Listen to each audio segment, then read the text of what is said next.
Salinan ijazah asli Jokowi berhasil didapatkan pengamat kebijakan publik, Bonatua Silalahi dari KPM. Bersama pakar telematika Roy Suryo, Bonatua akan melakukan pemeriksaan dan penelitian, meski ijazah Jokowi yang telah dilegalisir dari Komisi Pemilihan Umum KPU pada Kamis 2 Oktober 2025, itu mirip dengan ijazah milik Roy Suryo DKK.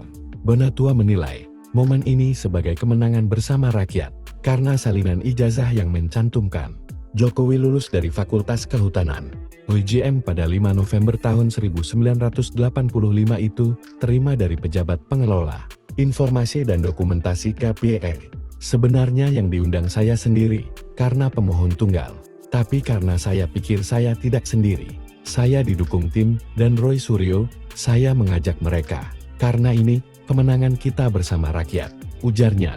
Sementara itu, beredar pembahasan jika ijazah ini mirip dengan milik Roy Suryo DKK yang juga alumni UGM, bahkan ada yang menyebut identical. Apalagi UGM sudah menegaskan jika ijazah Jokowi tersebut memang asli. Namun, Roy Suryo mengaku segera melakukan analisis. Ya, tadi saya bersama Pak Bonatua dan Mas Michael sudah mendapatkan kopian ijazah Jokowi. Segera kami analisis lagi, ucap Roy. Relawan Jokowi hingga pendukung Prabowo Gibran menyampaikan 8 pernyataan sikap atas tudingan Roy Suryo CS terkait ijazah palsu Jokowi JBR Aindot.